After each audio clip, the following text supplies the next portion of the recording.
You're listening to Music Tectonics.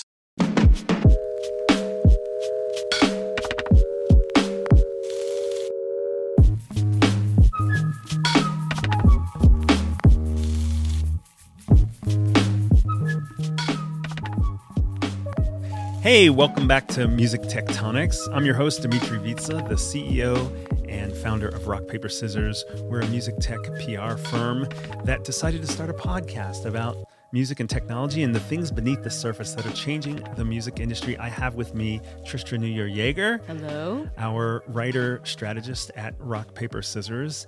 And we're going to do something a little different. Usually when Tristra and I get on the episodes, we'll do news roundups. But today we're kind of having fun exploring the different seismic shifts that are happening beneath the surface in music. And we've identified some, and we want to explore one in particular today, which I have called Music is More Global Than Ever. So much changing in the music world, in the streaming world, and it's interesting to think about how the shifts from physical to digital have made the world smaller, really. Yeah, it's fascinating, and it's amazing how it's also changed in some ways the balance in the mix, so to speak. Excuse the corny metaphor, of other markets and other places that have lots of populations that share a culture and language, more or less, but that never really had the clout in the international music business that would, that their population would suggest. So it's really cool to see, for instance, India getting more attention, or certain markets in South America, Mexico. It's really, really exciting. And I think it's a really interesting time in terms of both creative output and business strategy and artist strategy. And distribution and marketing, getting out to those different markets. There's a couple different lenses we could look through. Let's look at just demographics and population alone.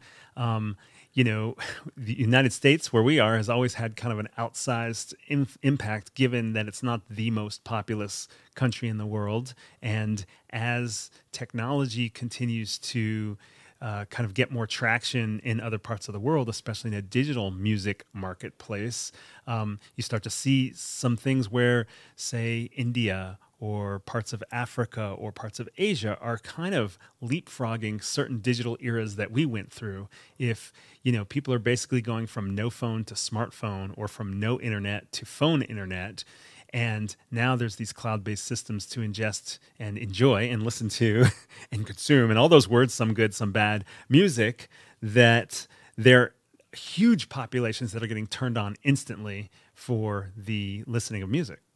And there's also some really interesting opportunities if you think about South Korea, for instance, and the incredible investments that they have made, the state has made, and that private entities have made into music, pop music, as well as more traditional or, avant-garde music as well.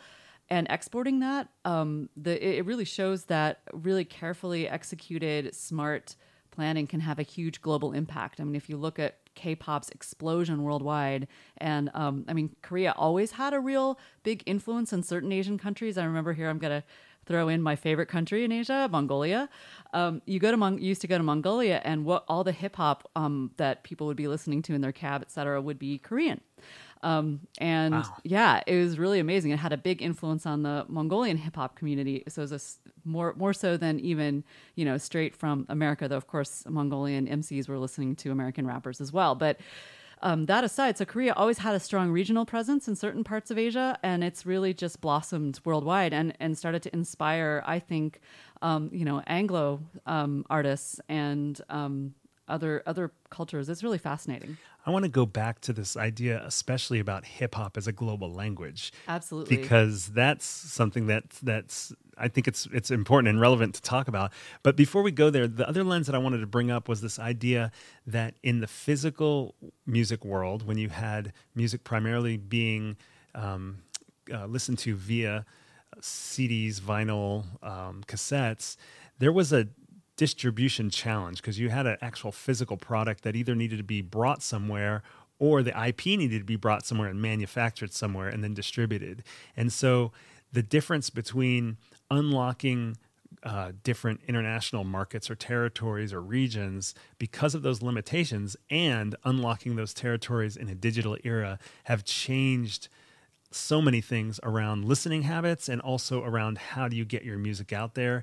The idea of international global release days and things like that were pretty much impossible in a physical Yeah, they were a era. serious pain in the butt.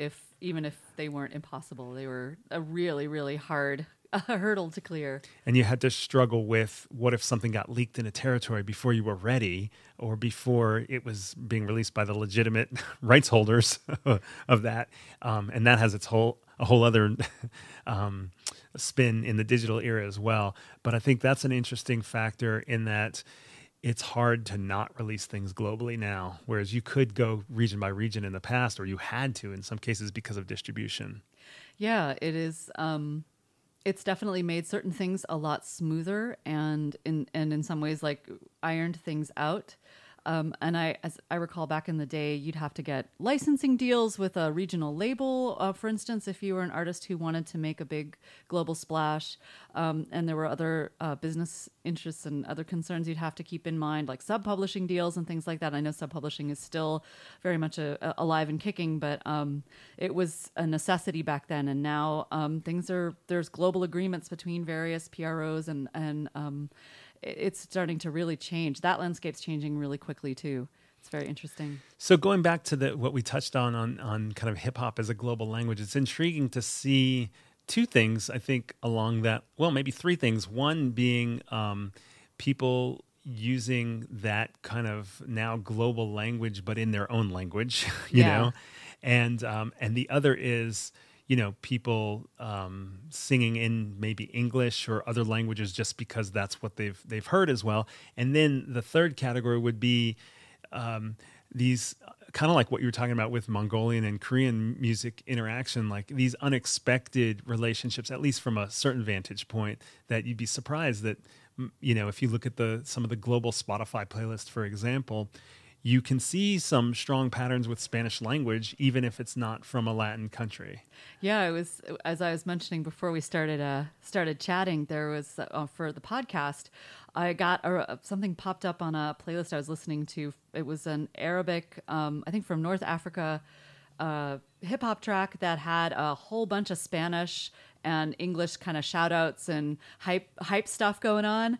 And I was like, this is wild. I had to kind of replay it because like, did I hear what I thought I just heard? Or like, am I completely, you know, sleep deprived or something? It was wild. So I think we're going to see more and more of those kind of combinations. I mean, Bollywood has been masterful at doing that for decades. A lot of Bollywood composers and performers have brought in all sorts of crazy sounds from all over and just made it feel like one big fun, cool track. But that's going to be the norm. I mean, we could argue, of course, making predictions about the future is always really ridiculous, but it feels like that's a cultural aesthetic that is going to become more and more accepted to people and will seem less oddball or quirky or unusual to people all over the world, not just in particular scenes or sounds. Yeah, and I'm also noticing a lot of kind of the Latin dance rhythm, electronic dance, kind of with a Latin sound to it. The Latin pop rhythms are making their way into a lot of different styles as well from different countries too. So you'll hear some kind of Indian Bollywood kind of stuff with a Latin rhythm or Arabic stuff with a Latin rhythm. And you see those playlists coming together in ways that you wouldn't, in a previous era, you wouldn't see those songs side by side. But not only are the songs side by side, but the genres are kind of melding into one. And I don't mean one homogeneous, but like a hybrid of sorts. Yeah, we're one thing that I read recently, I think of some folks that were considering China and the way it has ingested and made its own a lot of Western artifacts and practices and cultural habits. Their way of understanding it was that globalization is not a flattening mechanism. The way it's often talked about is it's like, oh, it's all going to become the same. It's all going to sound the same. We're all going to make the same music. And that doesn't really seem to be happening. Globalization, according to these writers, was bumpy. And I kind of loved that. I loved the idea of two big tectonic plates bumping up against each other, rubbing against each other. Maybe there's some friction, but there's also a lot of energy there, and creating these new contours to pop culture that could then be heard by a completely different listener in a completely different context and completely reimagined. I mean, a lot of us, we're not, everyone everywhere is often going into something totally blind and or completely uninformed about what the cultural background of the person performing this music is, maybe even what they're saying in the lyrics.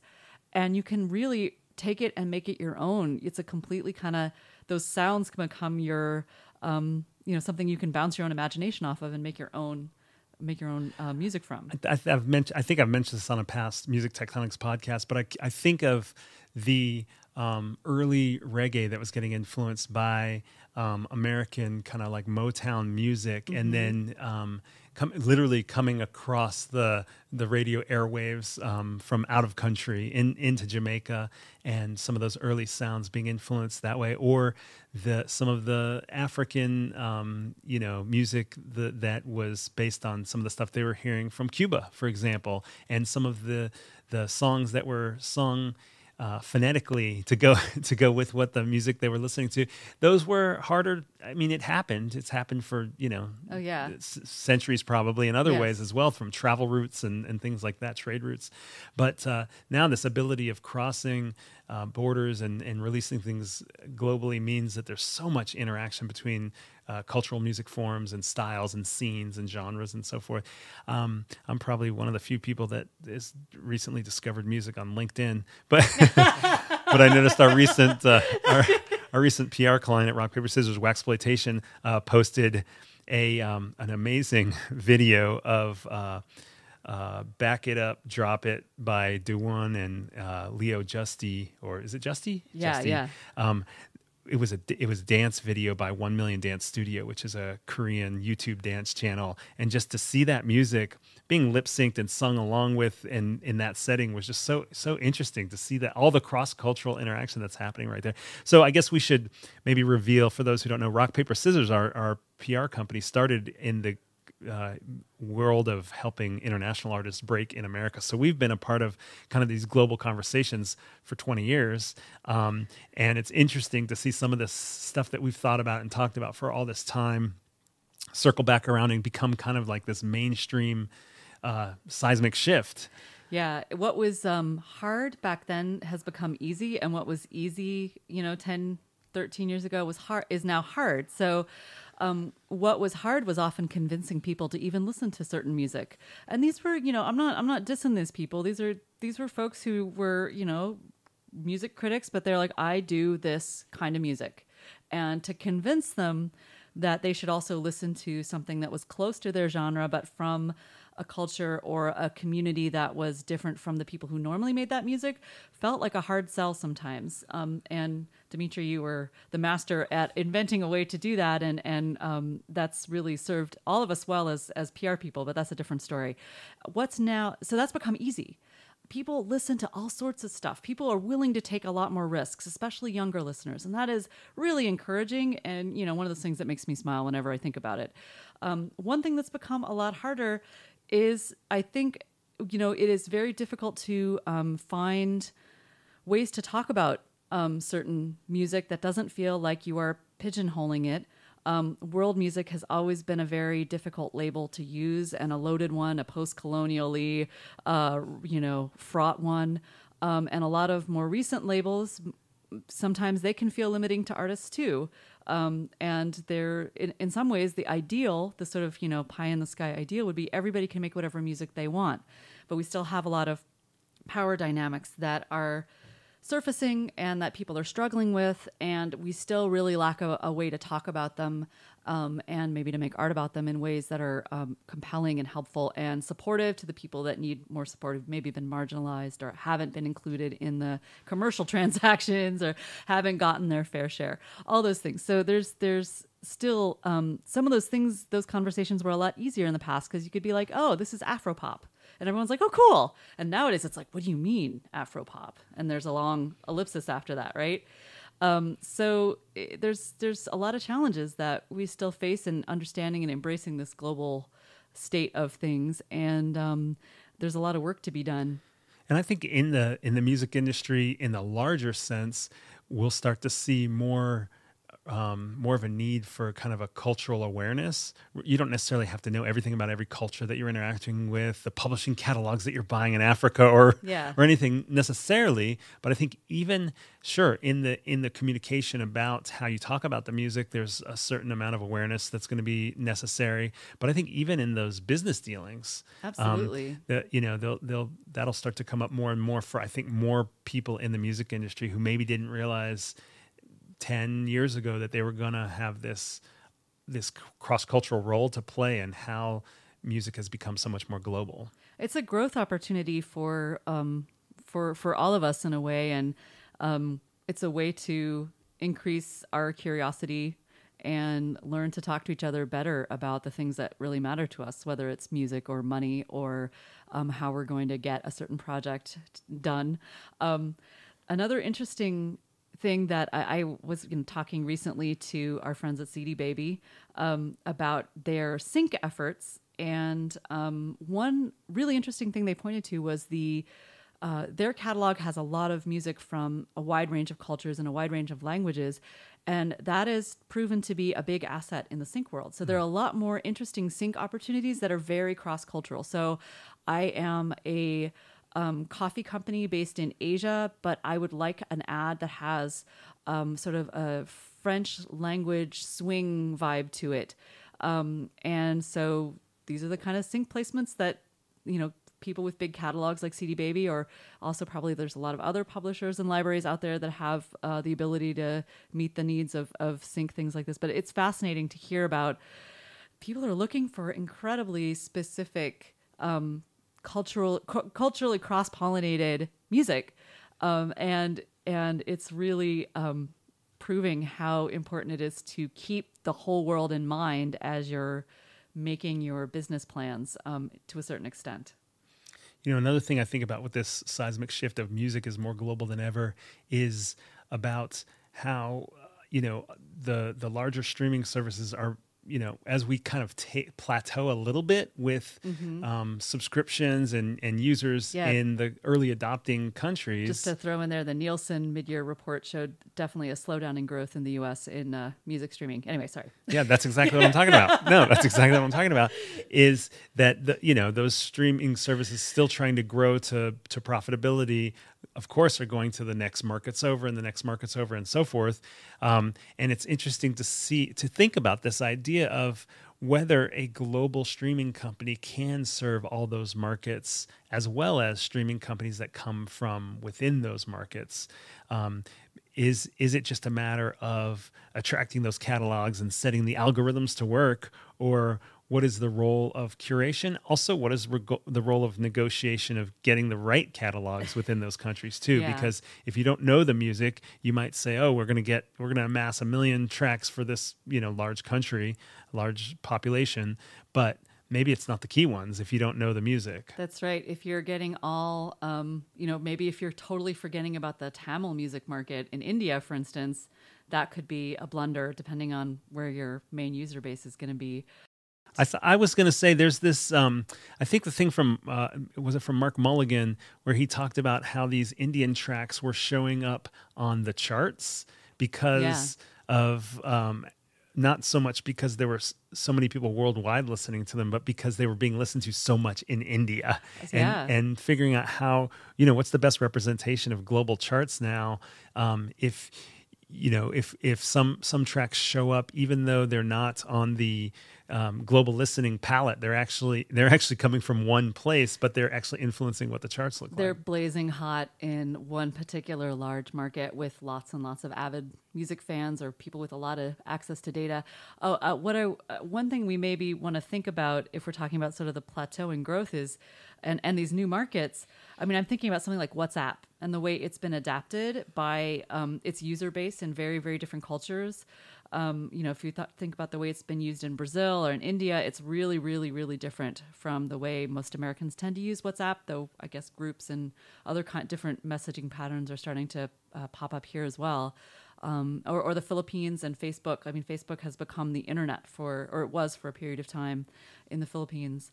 So maybe it'll be one of these interesting situations where we see certain music streaming services do get a foothold in a country, but they morph into something radically different than the product offering in Norway or in, in the US. So this could be it could be interesting to see how the localization of these global platforms happens.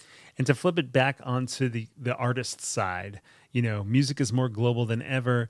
We're starting to hear stories about artists who, maybe don't know where they're going to find their fan base or not sure where their fans are. And they start to look at some of the data they get from streaming services or from distributors and see these little flickers of interest from totally unexpected countries and start to build a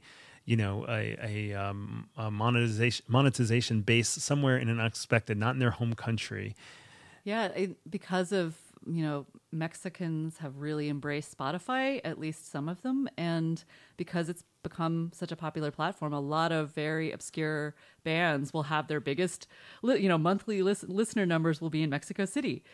So I think that's a really interesting thing too, how these platforms, the platforms that do get embraced in a local area can offer artists who live in a completely different area interesting data and right. You posted about a Chartmetric thing about certain cities being trigger cities. Yeah, that is fascinating. It's hard to summarize their data because it's really, really cool and it's worth reading. I think they have these extensive analyses up on their blog, and please go read them. They're awesome. So, but it was certain cities were quick to adopt lesser known artists, and those would become kind of triggers or indications that something might pop in other markets later. Yeah, it's very interesting. Yeah, they're like it's like a gang of millions of tastemakers.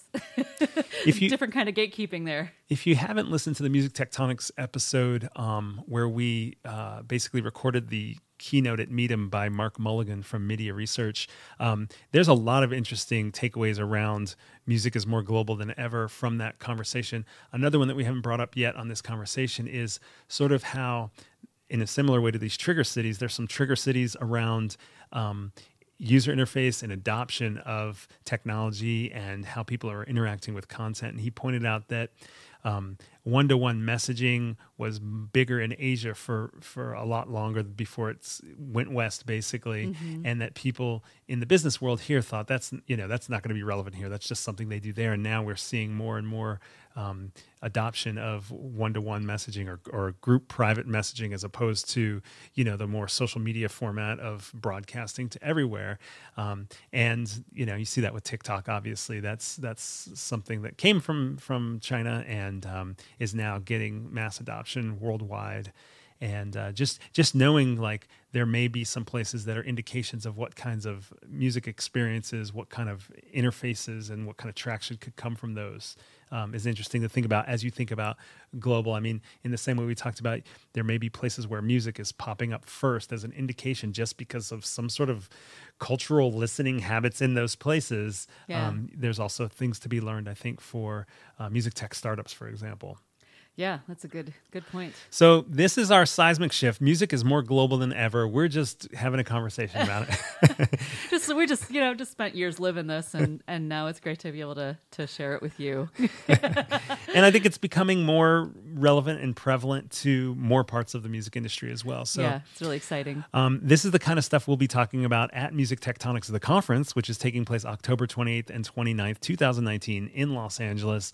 We're about to announce a amazing local partner in LA for our opening party on the 28th. Very few people have made it to this spot, so stay tuned to find out about that. And on the 29th, we'll be at the Skirball Cultural Center, and we've gotten feedback on emails of people saying, I've never heard of this place, but I've looked at it. This is going to be awesome because it's a real architectural gem in LA. We're trying to build a different type of an experience for conferences. Conferences have been huge and very valuable to us as a company, Rock, Paper, Scissors. First thing I did when I started my company was pretty much go to the main international music conference, which was taking place in Berlin, and walked away with business. And ever since then, we've gone to South by Southwest and to Collision and to SF Music Tech and to A2IM's Indie Music Week, all these great conferences, Music Biz in Nashville. And, we get to meet people, have great networking opportunities, learn new things, have our brains shifted in tectonic ways. And we're hoping to create a really special experience in LA. So check out musictectonics.com and sign up for our newsletter to keep posted about that event. You can also get a $50 discount code to the conference. Tristra, this has been fun. Let's do this again sometime. Sure, sounds great. All right, keep listening to Music Tectonics, and please make sure to hit subscribe on your favorite podcast system. Talk to you soon. Bye.